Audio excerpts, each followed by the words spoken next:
Salam, selamat pagi, selamat bertemu di dalam kasih Tuhan Yesus Kristus. Pada pagi hari ini sebelum masuk firman Tuhan, mari kita akan tundukkan kepala kita akan berdoa untuk firman Tuhan. Bapa di surga, kami ucapkan syukur dan terima kasih pada pagi hari ini kami boleh dapat kesempatan lagi untuk mendengar firman Tuhan. Mari Tuhan, nyatakan urapan-Mu buat hamba-Mu yang akan menyampaikan firman Tuhan, juga nyatakan urapan-Mu bagi sidang jemaat-Mu, sehingga firman Tuhan pada pagi hari ini boleh memberkati buat kami sekalian dan memberikan kekuatan buat kami untuk kami menghadapi realita hidup yang ada ini. Terima kasih Bapa, terima kasih.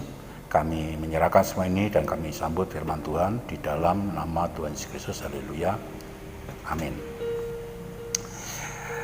Pada pagi hari ini, sebelum saya menyampaikan firman Tuhan, pertama-tama saya mengucapkan terima kasih kepada Tuhan di mana pada pagi hari ini boleh kembali untuk melayani pekerjaan Tuhan di GBT Lumajang. Dan kami berterima kasih kepada keluarga besar Mak yang memberikan kesempatan buat saya secara pribadi untuk menyampaikan firman Tuhan pada pagi hari ini. Firman Tuhan pada pagi hari ini terambil di dalam Yeskiel pasal 11 ayat 19 dan 20. Berbunyi demikian, saya akan membaca. Aku akan memberikan mereka hati yang lain dan roh yang baru di dalam batin mereka. Juga aku akan menjauhkan dari tubuh mereka hati yang keras dan memberikan mereka hati yang taat, supaya mereka hidup menurut segala ketetapanku dan peraturanku dengan setia. Maka mereka akan menjadi umatku dan aku akan menjadi Allah mereka. Amin. Pada pagi hari ini kita akan belajar memahami dan kita akan memahami melalui firman Tuhan, yaitu tentang hidup menurut ketetapan dan peraturan. Sidang jemaat yang dikasihi oleh Tuhan, ini adalah hidup yang standar, yang tidak boleh diubah oleh umat Tuhan.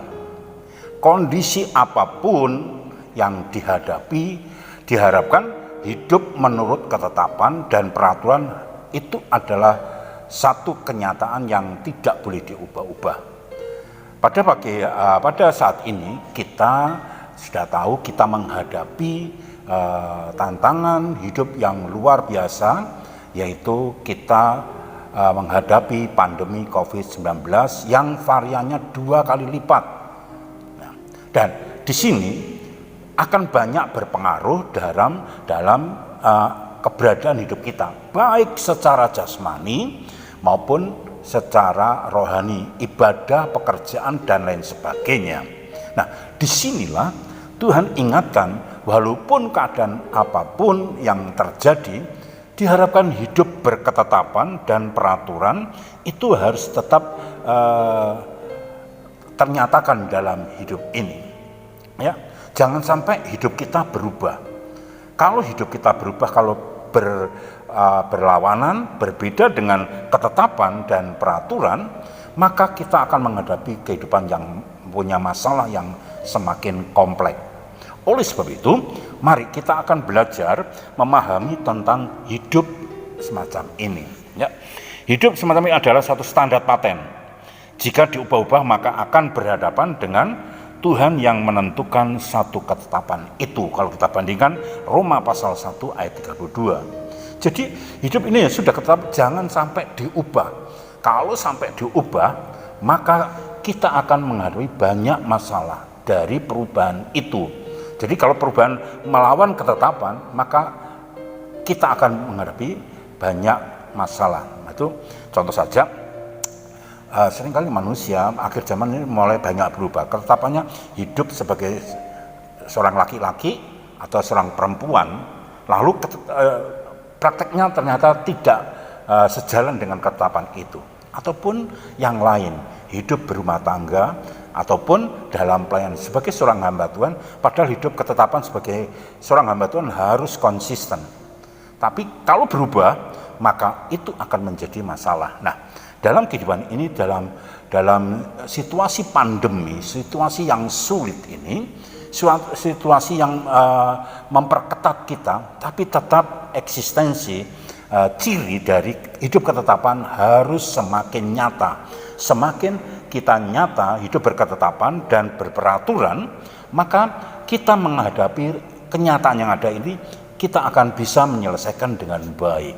Sebab ketetapan dan peraturan yang dari Tuhan itu akan banyak menolong dalam kehidupan ini. Oke, sekarang kita akan lihat tentang latar belakang dari permasalahan ini, bahwa perikop ini berbicara tentang Yerusalem dihukum. Kalau menurut sejarahnya, Yerusalem yang dihukum. Ayat yang pertama yaitu kondisi umat Tuhan saat itu dikuasai oleh orang-orang jahat, ya, oleh orang-orang jahat. Ayat yang pertama pasal 11 ini, di situ kondisi umat Tuhan itu dikuasai oleh orang-orang yang berperilaku jahat.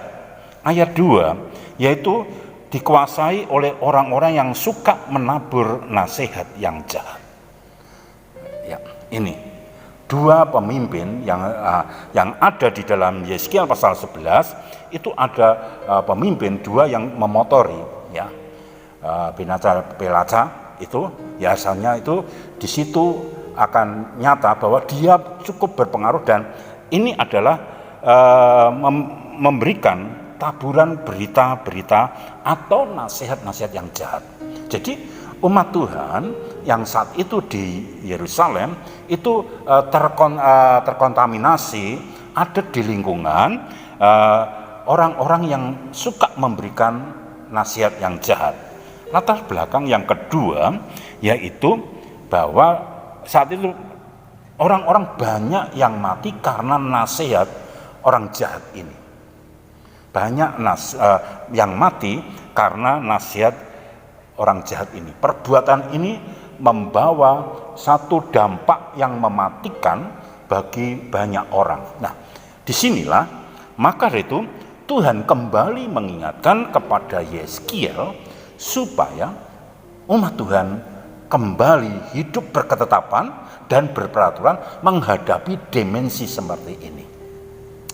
Kita kembali pada realita hidup kita saat ini. Kita menghadapi kesulitan, yaitu pandemi, kesulitan ekonomi, kesulitan kesehatan, dan banyak hal-hal yang mulai berkeliaran di sekeliling kita. Dan disinilah kita harus kembali hidup berketetapan dan berperaturan di dalam dimensi ini. Nah, itu diharapkan orang Kristen, umat Tuhan, milik kepunyaan Tuhan, supaya di tengah kondisi yang sulit ini harus hidup berketetapan dan berperaturan. Dengan hidup berketetapan dan berperaturan, maka kita akan mempunyai proteksi, kita akan mempunyai kekuatan, kemampuan dalam menghadapi kenyataan yang ada. Seperti kisahnya di Yeskiel ini. Akhirnya umat Tuhan mempunyai kemampuan, mempunyai power yang luar biasa, walaupun ada di kondisi yang tidak kondusif sekalipun. Tapi secara eksistensi umat Tuhan bisa mempunyai kemampuan, dia bisa berinteraksi, dan dia bisa hidup yang bagus dan memperkenalkan hati Tuhan, dan itu menolong bagi dirinya banyak kekuatan yang terpancar di dalamnya. Nah, maka itu di sini hidup berketetapan dan berperaturan adalah titik awal dari suatu pembaharuan, sebab selama ini umat Tuhan hidup menurut aturan-aturan bangsa lain.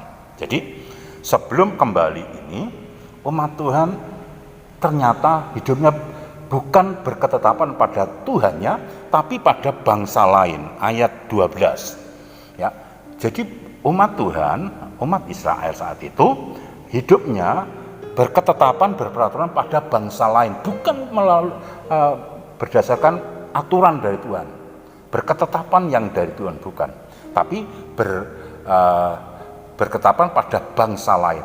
Akhirnya hidupnya tidak sinkron, hidupnya tidak sesungguhnya sebagai umat Tuhan, tidak terpancar, tidak menunjukkan power, tidak menunjukkan satu kehebatan sebagai umat Tuhan.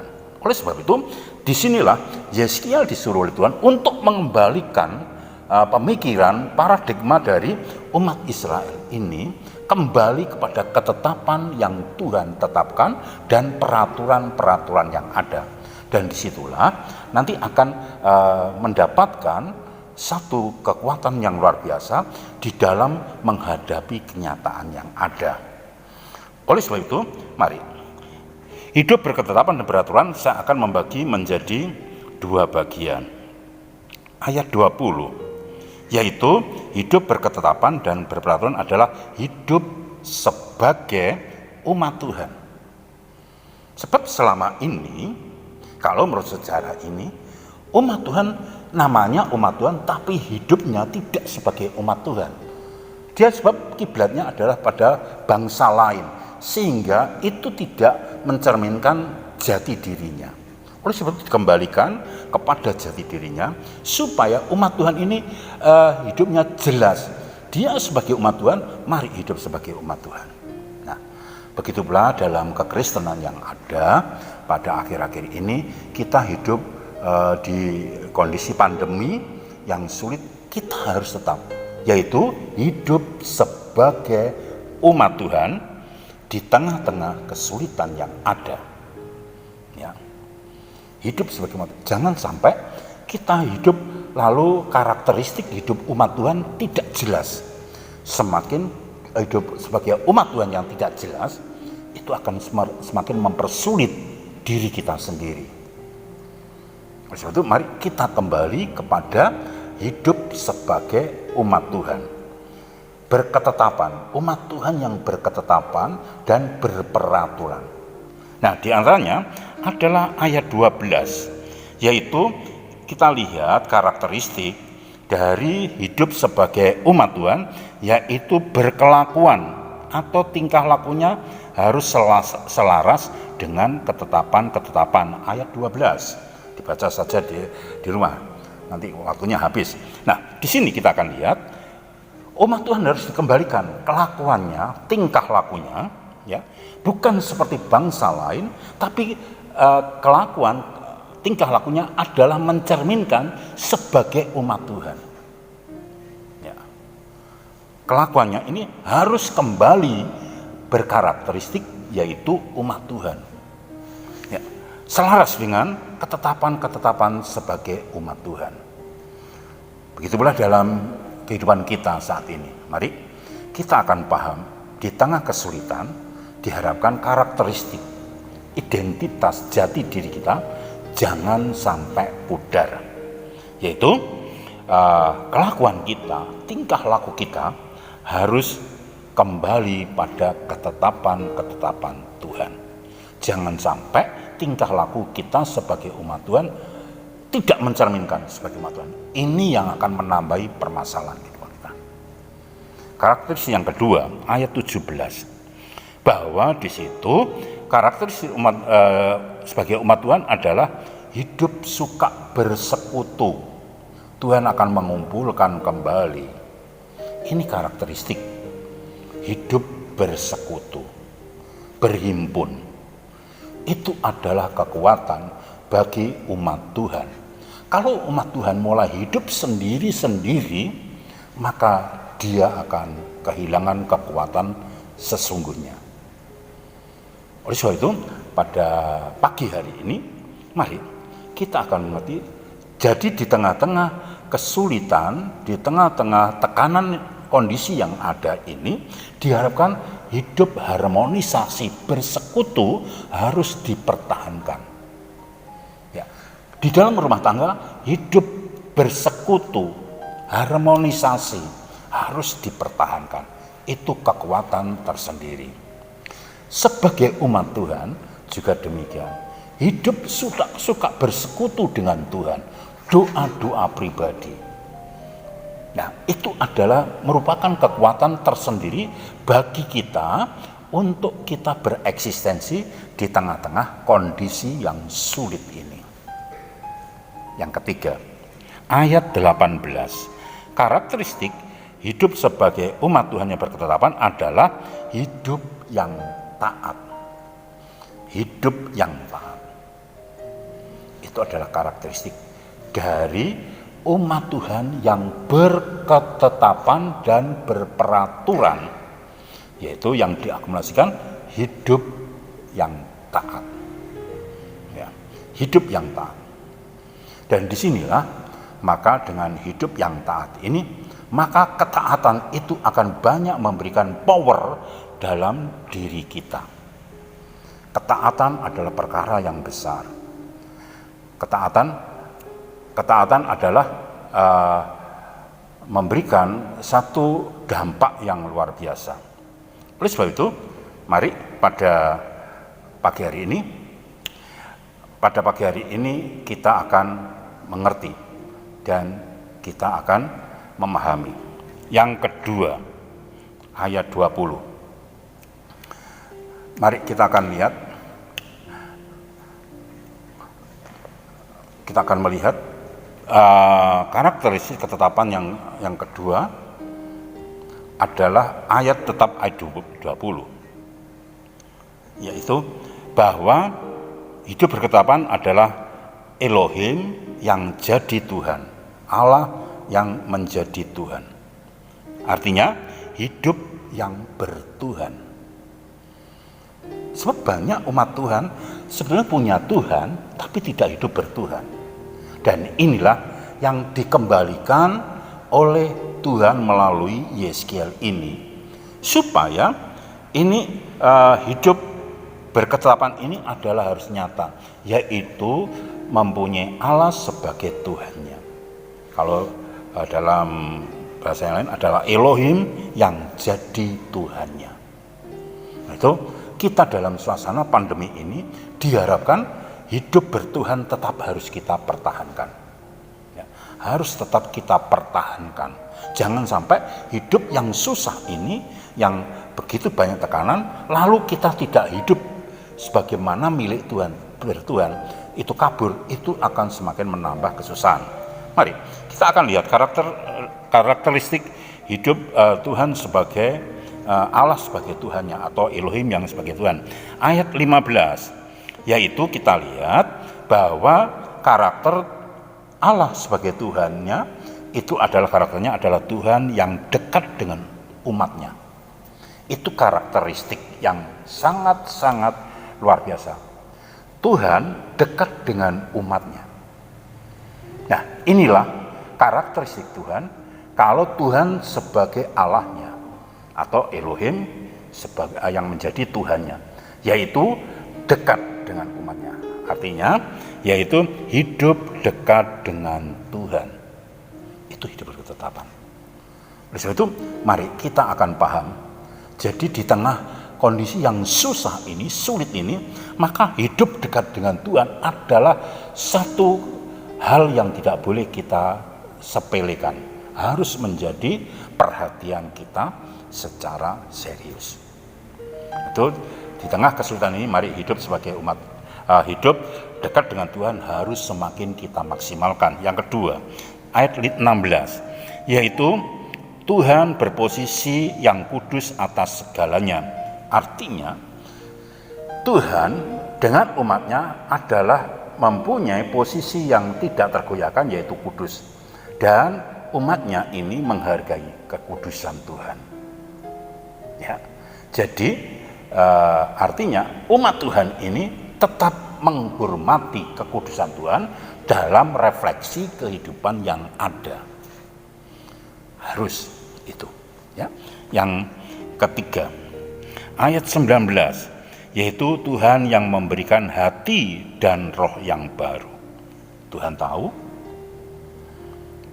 Tuhan adalah baik, yaitu karakter Tuhan terhadap umatnya, sehingga umatnya itu berketetapan, yaitu Tuhan memberikan hati dan roh yang baru. Artinya yaitu umat Tuhan akan hidup dengan hati dan roh yang baru. Hidup dengan hati dan roh yang baru. Itu akan memberikan dampak, memberikan kekuatan yang luar biasa. Yang keempat, ayat 19, ya, yaitu karakteristik dari Allah yang menjadi Tuhan atau Elohim yang menjadi Tuhan adalah tidak ada ilah lain di kalangan umat Tuhan. Jadi umat Tuhan percayanya hanya kepada Tuhannya, bukan kepada Tuhan orang lain, ya, bukan kepada Tuhan orang lain, tidak, tapi Tuhan sendiri. Tidak ada lain. Kecintaannya kepada Tuhan adalah utuh, tidak ada ilah lain.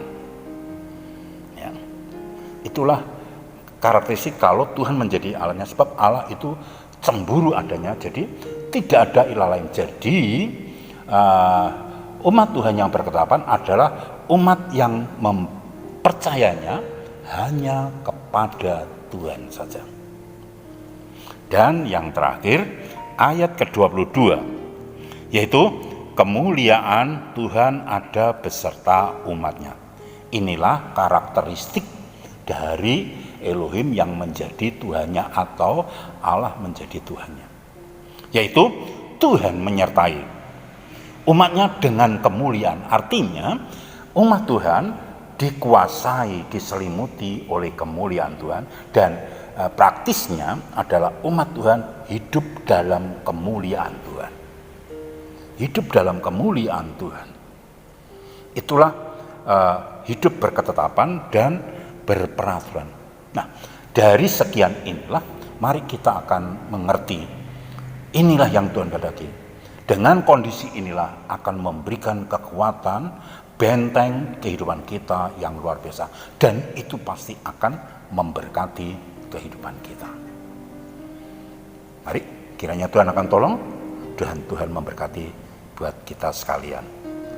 Mari kita akan tutup dalam doa, kita bersyukur kepada Tuhan, dan sebentar akan memberikan persembahan, dan kita akan masuk dalam penutup doa berikut. Mari kita akan tundukkan kepala kita. Bapa di surga, hamba-Mu sudah menyampaikan firman Tuhan. Biarlah firman Tuhan boleh tertanam dalam kehidupan sidang jemaat-Mu, khususnya sidang jemaat-Mu Gereja Betel Tabernakel di Lumajang. Biarlah dengan pemahaman firman Tuhan ini akan menolong, melindungi, memproteksi keberadaan umat Tuhan yang ada di Lumajang khususnya dalam menghadapi pandemi ini. Walaupun ibadahnya dibatasi, mari Tuhan Engkau akan lindungi dan memberkati senantiasa. Terima kasih Bapak, hamba-Mu sudah berhenti berbicara, biarlah Roh Kudus akan berbicara lebih lanjut lagi. Terima kasih Bapak, sebentar kami akan memberikan persembahan untuk pekerjaan Tuhan. Sucikan, kuduskan. Persembahan ini merupakan tanda kasih kami kepada Tuhan, yang kami berikan adalah bentuk cinta kami kepada Tuhan. Kuduskan persembahan ini, dan kami akan memberikan persembahan ini di dalam nama Tuhan Yesus Kristus. Haleluya. Amin. Dan sekarang kita akan masuk dalam doa penutup dan doa berkat setelah persembahan. Mari kita angkat kedua tangan kita. Bapa di surga, sebentar kami akan meninggalkan tempat ini. Kami akan pulang, kami akan kembali kepada aktivitas kami. Sebelumnya kami berdoa buat pekerjaan Tuhan yang ada di Lumajang. Mari Tuhan, Engkau akan tolong, Tuhan memberkati di dalam kondisi PPKM ini. Tuhan, Engkau akan menyertai pekerjaan Tuhan tempat ini, dan sidang jemaat-Mu yang ada, memberkati dalam pekerjaan yang ada semuanya. Dan kami berdoa buat keluarga Mak, hamba-Mu, ini bersama keluarga besarnya, putra putri, menantu, cucu yang mencintai pekerjaan Tuhan. Tuhan memberkati, dan Tuhan akan pimpin dalam pekerjaan, dalam rumah tangga, dan pelayanan. Tuhan memberkati semuanya. Sidang jemaat yang tidak bisa hadir, Tuhan berkati seperti Tuhan berkati. Terima kasih Bapak, terima kasih. Mari kita angkat kedutaan kita akan masuk dalam doa berkat. Sekarang saudaraku, terimalah berkat, kemurahan, anugerah, damai sejahtera yang turun dari Allah Bapa, cinta kasih putramu yang tunggal Tuhan Yesus Kristus, dan dalam bersama Roh Kudus menyertai sidang jemaat sekalian, memberkati sidang jemaat sekalian mulai saat ini sampai Maranatha. Tuhan Yesus datang 2 kali. Di dalam nama Tuhan Yesus Kristus. Haleluya. Amin.